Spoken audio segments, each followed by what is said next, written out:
जय हिंद दोस्तों। पाकिस्तान का नेवी चीफ जो है अब बांग्लादेश विजिट कर रहा है। जी हाँ, कुछ ही दिनों में वो विजिट कर रहा है। और इतना ही नहीं, पाकिस्तान का नेवल वॉरशिप भी बे ऑफ बंगाल में देखा जा सकता है। और इतना ही नहीं, बांग्लादेश का एक आर्मी का डेलीगेशन इस समय पाकिस्तान लैंड हो रहा है और वहाँ पे भी डिस्कशंस चल रही है। दोस्तों, नए अपडेट्स आ गए हैं, बड़े अपडेट्स आ गए हैं और यूएस का वॉरशिप भी यहाँ पे देखा जा सकता है सेम टाइम में बे ऑफ बंगाल में। बहुत सारे अपडेट्स लेके आया हूँ दोस्तों। इस वीडियो को लाइक कीजिए, मेरे चैनल को सब्सक्राइब कीजिए। मेरा नाम है गिरीश और आप देख रहे हैं जियो पॉलिटिक्स। चलिए स्टार्ट करते हैं दोस्तों। 1971 जो है अब वापस क्या रिपीट होने वाला है, क्योंकि पाकिस्तान का जो नेवी चीफ है अब 4 दिन के विजिट में अब बांग्लादेश पहुंचने वाला है। और अब ऐसी एक न्यूज़, उड़ती हुई न्यूज़ आई है कि अब ये सच हो भी सकता है, नहीं भी हो सकता है। पाकिस्तान का वॉरशिप जो है वो बे ऑफ बंगाल में, और ध्यान से सुनिए, यूएस का वॉरशिप भी उस टाइम पे बे ऑफ बंगाल में हो सकता है। देखिए, पाकिस्तान का जो नेवी चीफ का जो विजिट है बांग्लादेश का, ये 100% कन्फर्म है। अब पाकिस्तान का वॉरशिप अगर बे ऑफ बंगाल में आता है और बांग्लादेश में डॉक करेगा कि नहीं, ये अभी तक कन्फर्म नहीं है, लेकिन इसका चांसेस है। और उस टाइम पे क्या यूएस वॉरशिप भी बे ऑफ बंगाल के आसपास होगा, इसका भी चांसेस है। तो ये स्पेकुलेशन है। सेकंड पार्ट, फर्स्ट पार्ट जो है नेवी चीफ का विजिट, वो कंफर्म है। और इतना ही नहीं, बांग्लादेश का आर्मी का एक डेलीगेशन पाकिस्तान में लैंड हो चुका है और इससे जुड़ी हुई कुछ डिटेल सामने आई हैं जो हम अभी डिस्कस करने वाले हैं। दोस्तों, ये इंटरनेट पे बहुत कम जगहों पे आपको इस समय मिलेगा। ये न्यूज़ मेन स्ट्रीम मीडिया में भी नहीं आया है, लेकिन यहाँ पे कुछ डिटेल्स मैं अभी शेयर करने वाला हूँ। दोस्तों, इससे पहले कि जो सबसे बड़ी खबर नेवी के बारे में मैं बात करूं, पाकिस्तान नेवी के बारे में, लेकिन उससे पहले मैं ये आर्मी के जो डेलीगेशन विजिट जो है उसके बारे में थोड़ा 1-2 मिनट बात करना चाहता हूं। उससे जुड़ी हुई कुछ डिटेल सामने आई हैं। देखिए, रावलपिंडी डायलॉग जो हो रहा है 3 नवंबर से लेकर 7 नवंबर तक, इसमें बांग्लादेश से बांग्लादेश का जो आर्म्ड फोर्सेस डिवीज़न, ठीक है, ध्यान से सुनिए, इनके लोग वहाँ जा रहे हैं और ये लोग जो हैं डायरेक्टली मोहम्मद यूनुस को रिपोर्ट करते हैं। और बांग्लादेश का जो आर्मी चीफ है वकर उल जमन, वो नहीं जा रहा है। ध्यान से सुनिए, ये जो आर्म्ड फोर्सेस डिवीजन जो है वो बांग्लादेश के आर्मी के ऊपर आती है टेक्निकली, इन थियरी। और ये बांग्लादेश का जो यूनुस है उसको रिपोर्ट करते हैं। तो एक टॉप लेवल डेलीगेशन यहाँ पे जा रहा है जो मोहम्मद यूनुस के कंट्रोल में है। इसके अंदर बांग्लादेश का आर्मी चीफ नहीं है। आर्मी चीफ के जो खास बंदे हैं शायद नहीं हैं। तो वो एक मेजर चीज़ हमें यहाँ पे नोट करने की ज़रूरत है। और जो रिपोर्ट सामने आ रही है, ये जो पूरा जो ट्रिप है ये स्पॉन्सर्ड बाय पाकिस्तान है। मतलब जो भी खर्चा पानी है, कंगलों के पास पैसा नहीं होता, तो ये रिपोर्ट के अंदर ये बाकायदा लिखा हुआ है कि भाई खर्चे जो हैं वो पाकिस्तान बेयर कर रहा है कंगलों का, और वहाँ पे ये चीज़ हो रहा है। और ये इमीडिएटली पाकिस्तान का जो चीफ ऑफ आर्मी स्टाफ जो है विजिट करता है, इमीडिएटली ये हो रहा है, बहुत फास्ट हो रहा है। लेकिन देखिए, ये delegation major Mohammad Rahman, major general, वो लीड कर रहा है। और उसका जो बॉस है लेफ्टिनेंट जनरल कमरुल हसन जो है वो लीड करता है ओवरऑल एएफडी को। और वो काफ़ी वोकल है कि भाई पाकिस्तान के साथ बांग्लादेश को स्ट्रॉन्ग कोऑर्डिनेशन करना चाहिए। और यहाँ पे माना जा रहा है कि ये विज़िट के अंदर कुछ detailed army to army plans की जो फॉर्मेशंस जो हैं वो डिस्कस की जाएगी और कुछ साजिशें रची जाएंगी।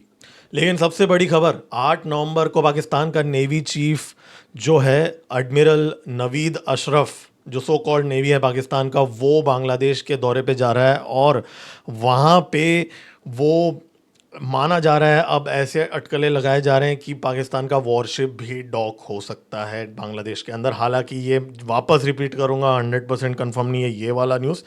वो हमें देखना पड़ेगा। और अगर पाकिस्तान का वॉरशिप वहाँ पे डॉक होता है, और ऐसी भी कुछ अटकलें लगाई जा रही हैं कि भाई ये जो उसके साथ साथ बे ऑफ बंगाल के अंदर अगर यूएस का भी एक वॉरशिप है, वो भी वहाँ पे एस्कॉर्ट कर सकता है या वो भी वहाँ पे आ सकता है। देखिए, यहाँ पे एक चीज़ हमें नोट करना पड़ेगा। यूएस का जो नेवी डिस्ट्रॉयर जो है 1971 के बाद में पहली बार, ठीक है, दोस्तों ध्यान से सुनिए, पहली बार 3-4 हफ्ते पहले, अभी अक्टूबर की बात है, मात्र 4 हफ्ते पहले आया था। 1971 के बाद यूएस का पहला नेवी डिस्ट्रॉयर डॉक हुआ था। यूएसएस फिट्स गेराल्ड नाम का जो डिस्ट्रॉयर था वो चित्तागोंग पोर्ट में आया था। ठीक है, और वहाँ पे बांग्लादेश की जो नेवी थी वो यूएस के जो नेवल फोर्सेस के साथ जॉइंट एक्सरसाइजेज हुए थे 3 दिन तक। और यहाँ पे माना जा रहा था कि यूएस के जो नेवी सील्स हैं वो भी इन्वॉल्व थे, और उन्होंने बांग्लादेश के जो सो कॉल्ड उनका जो नेवी है उनको ट्रेनिंग दी है वहाँ पे स्पेशल ऑपरेशंस का। चिटागोंग पोर्ट में ये चीज़ हुआ था। और ये जो है मतलब ये मतलब अगर आपको एक छोटा सा रिकैप दे दूंगा, आप सबको पता ही होगा, लेकिन फिर भी कि 1971 में जब बांग्लादेश का लिबरेशन वॉर हुआ था उस टाइम पे यूएस नेवी का 7th फ्लीट जो है वो बांग्लादेश में आया था। ये nuclear powered aircraft carrier USS enterprise के साथ आया था दोस्तों। बहुत बड़ा जंगी बेड़ा आया था, और पाकिस्तान को सपोर्ट करने के लिए, ध्यान से सुनिए, पाकिस्तान को सपोर्ट करने के लिए। तो क्या यूएस इस बार भी पाकिस्तान को सपोर्ट करने वाला है एक डिस्ट्रॉयर या एयरक्राफ्ट कैरियर को इस टाइम पे भेज के? और उस टाइम पे अगर आप याद करेंगे तो सोवियत यूनियन जो था उसने अपने जो न्यूक्लियर सबमरीन्स उस टाइम पे भेजे थे, और फिर जो यूएस का फ्लीट था वो डर के मारे दुम दबा के बे ऑफ बंगाल से भाग गया था उस टाइम पे। तो ये चीज़ उस टाइम पे हुई थी। अब जो है टाइम चेंज हो चुका है। दोनों ही, भारत आज एक न्यूक्लियर पावर है और पाकिस्तान भी सो कॉल्ड न्यूक्लियर पावर है, जिसका जो रिमोट कंट्रोल और बटन जो है वो पेंटागन में है, ऐसा यूएस के खुद के सीआईए एजेंट्स बोल रहे हैं आजकल। तो उस एंगल से अगर हम देखेंगे तो एनवायरनमेंट जो है थोड़ा चेंज हो गया है, लेकिन यूएस नेवी सील्स ने बांग्लादेश के नेवी के साथ स्पेशल वॉरफेयर की ट्रेनिंग की थी टाइगर शार्क एक्सरसाइज में 3 से 4 हफ्ते पहले, और अब पाकिस्तान का नेवी चीफ वहाँ पे जाके विजिट कर रहा है। दोस्तों भारत ने 3 नवंबर से लेके 14 नवंबर तक नो टाइम इशू किया है बे ऑफ बंगाल में। ध्यान से सुनिए, बे ऑफ बंगाल में भारत ने 3 से 4 नवंबर तक नो टाइम इशू किया है, और ये जो बंदा है ये 8 नवंबर में लैंड हो रहा है बांग्लादेश के अंदर। और इसी टाइम में ध्यान से सुनिए, बांग्लादेश के का जो आर्मी का डेलीगेशन है वो रावलपिंडी में रहेगा। रावलपिंडी में क्या है, जीएचक्यू है।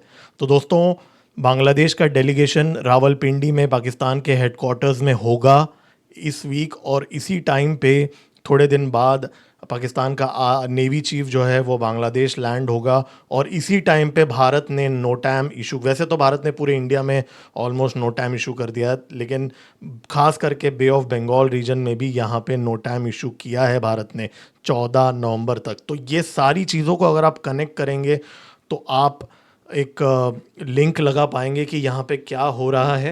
हो सकता है ये कोइंसिडेंस हो, मैं क्लेम नहीं करता हूँ कि मुझे सब कुछ पता है, लेकिन जो भी मैंने पिछले 2 हफ्ते के अंदर रिपोर्टिंग की है मेरे चैनल में, सब कुछ ऑनलाइन अवेलेबल है इन्फॉर्मेशन। मैंने डॉट्स को कनेक्ट किया है और ये चीज़ें सारे मैंने सामने रखी हैं दोस्तों।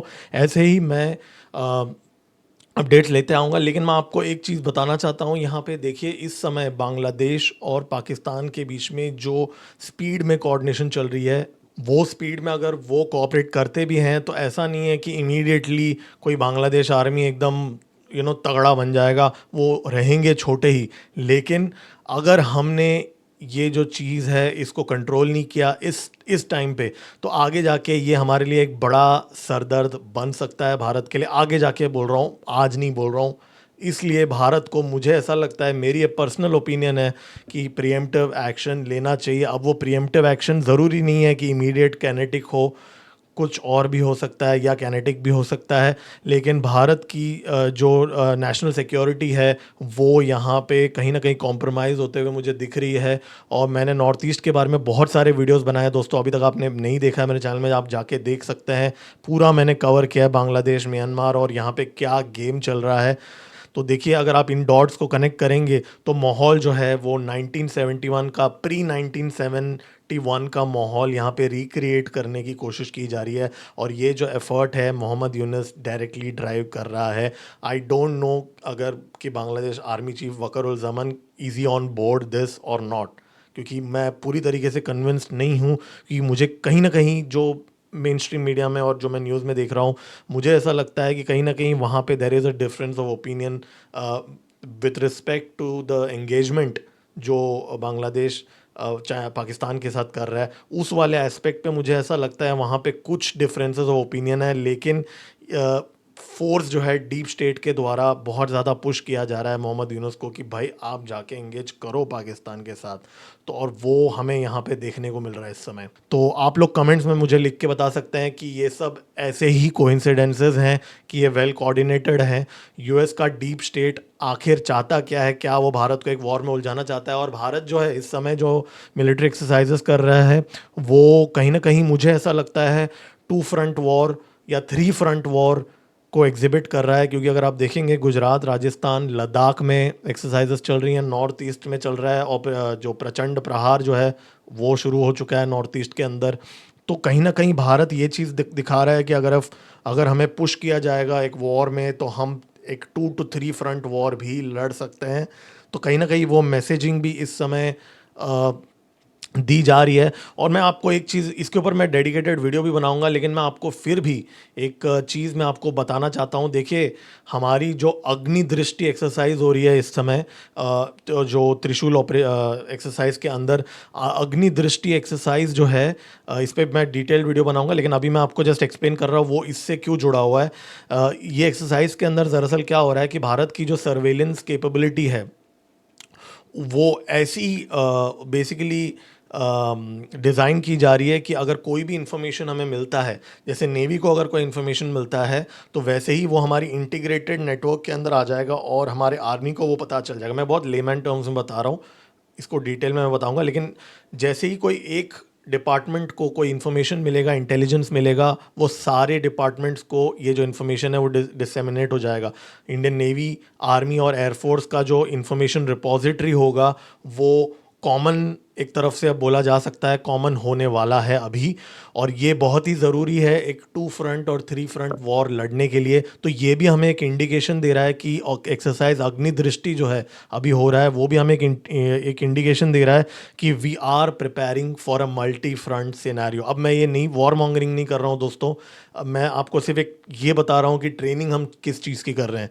होगा नहीं होगा वो हमें नहीं पता है, लेकिन ये मेरा ओपिनियन है। मैं इसको बहुत क्लोजली ट्रैक करूंगा और कुछ एनालिसिस भी करने वाला हूं। दोस्तों, मेरे चैनल को सब्सक्राइब कीजिए, इस वीडियो को लाइक कीजिए। मेरा नाम है गिरीश और आप देख रहे हैं जियो पॉलिटिक्स। जय हिंद।